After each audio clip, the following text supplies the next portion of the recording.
fleeting yet forever. Hike with me through the fall-colored woods of Millbrook Mountain in Minnewaska State Park. Tonight we'll discover a fiery foliage landscape filled with bright orange, red, and yellow-colored trees. Nature so rich that it moves us to the cliffs of what lies beyond the physical realm. A reminder of our connection to the rhythmic transitions of the seasons. We too move through our own inner seasons. The spirit of autumn asks us to take delight in the fruits of our labor and then to move inward. Sometimes we fear the feeling of change, the letting go of our sun-kissed summer, and the time to retreat inwards. But as is necessary in nature, we too must enter the depths of our fall harvest to prepare for the winter ahead and the new life to come in spring. Get cozy under your covers, make yourself comfortable, close your eyes, and let your mind drift with me as our fall hike begins. Why did I have to climb so high? For my ambition will end in stinging blisters and aching arches as I descend this mountain. But for now I ignore the warning voice that tells of temperance, and I rise. I rise to where the sky is wide as the sea, where the birds fly above me and treetops speckled with every shade of autumn look like shrubbery. A conviction pulling me closer and closer to heaven overtakes my body. I spin lightly in the wind, feeling the leaves whirl around my feet. I stretch my arms, letting the air like cider tickle my skin. Whispers of fleeting air kiss my arms, legs, and rosy cheeks.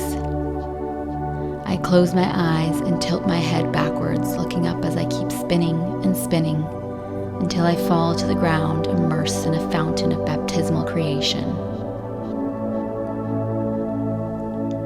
I stop spinning to catch my breath and look out at the horizon. Here I see my mortality in the treacherous edge of the cliff, and my spirit in the hazy blue horizon. We are both fleeting, yet forever. Fleeting, yet forever. A feeling we consent to accept. Our lives are not ours to keep. Our first steps around Lake Minnewaska are accompanied by cold winds that bite my ears and pierce my lips. My hair and scarf slap my face, and the sun is no consolation, but the view is. A single house sits atop white stone bluffs that plunge into the lake, surrounded by pointed trees of auburn and gold. From the shelter of a roofed wooden cabana, my eyes travel with the wind across the water. She whips it into waves that look like sandstorms upon a desert dune, and I realize that my discomfort is a mere byproduct of her art. We see nature's handiwork all around us. Each foliage-filled tree adds to the composition that is fall. White paper birches bend toward one another, like lovers about to caress. Skin-thin leaves of pale buttercup yellow flutter like butterfly wings as the wind becomes a breeze, which carries earthy scents of cinnamon bark and my own vanilla perfume.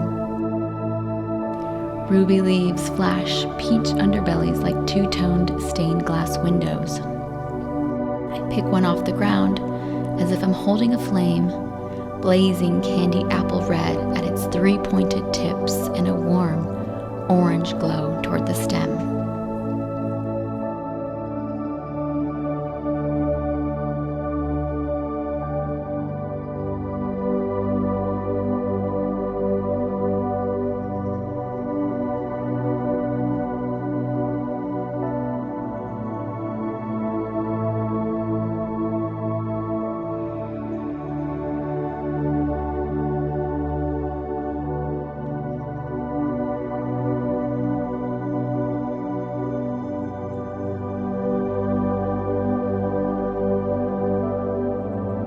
We branch off the well-traversed path to a trail that is uneven and jagged, where all sound becomes a whisper.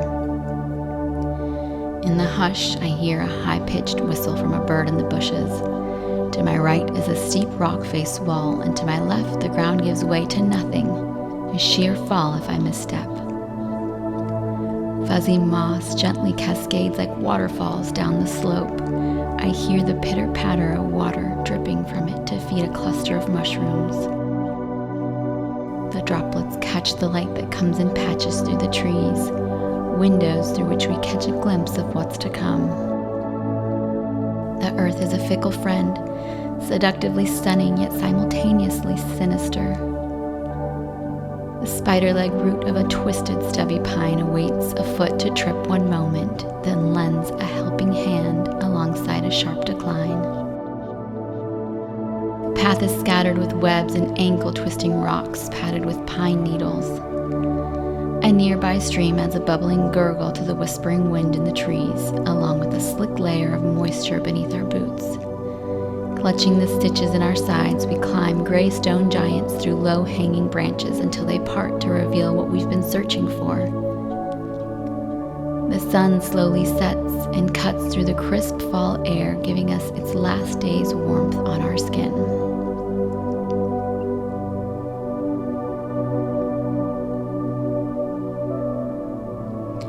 In this clearing, there is absolutely nothing above us to block our view. We are quite literally on top of the world. Things that should be overhead are now far below. Everything from the silver ant-sized cars to the red barn houses are a perfect miniature. We are like the ravens that circle the valley, stark black against the pale blue empty sky, like the angels dancing as they fly by.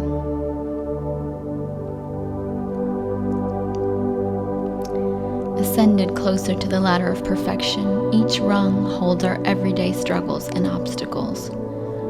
We've entered a new secret plane of existence where the tunnel vision of our daily lives falls away and we see reality in its vast wholeness.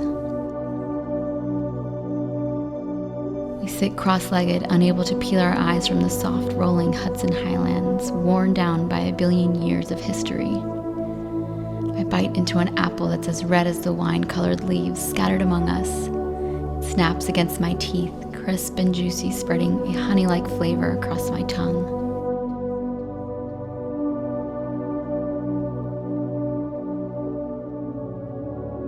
The wind we once loathed licks the sweat off our backs. I lie on my stomach, as close to the edge as I dare, and close my eyes to feel the sun's rays that seep through my clothes. I listen to the hoarse cry of the birds, and I breathe in deeply the fresh air of the mountains.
Heart pinches with pain.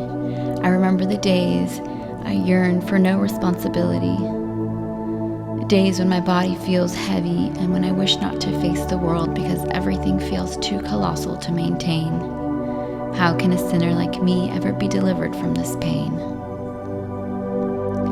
Like the roots of trees who dig deep below the soil to grow up towards the skies of paradise, I too recognize that life is only a balancing act of depending on my resilience and my fellowship to ascend towards the peaks, yet trusting that every step relies on a greater will outside of my own.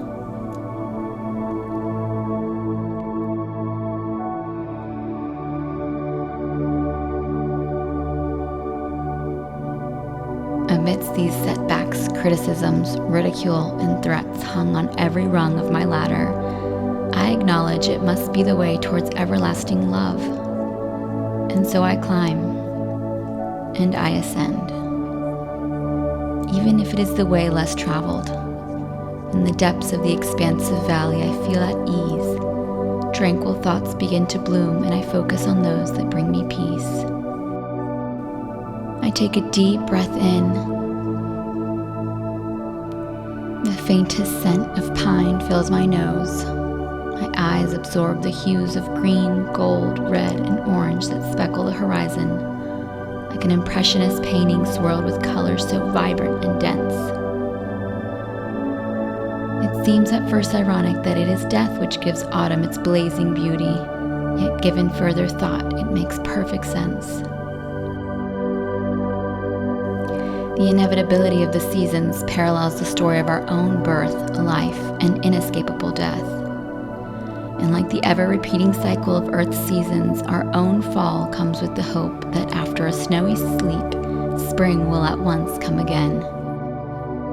If we are to travel the road of glory, we must first enter into our darkness. While we slowly move inward and sit in our discomfort, we prepare for our grateful, wholehearted surrender. Life will bloom once again to bring about new fruit and new growth. Until then, we await the restful and peaceful night, and we continue to climb.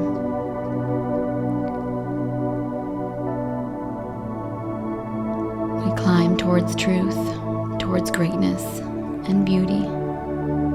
All the wisdom and adventure that you've seen here atop this mountain lead to your peaceful sleep, gentle dreams, and wild slumber.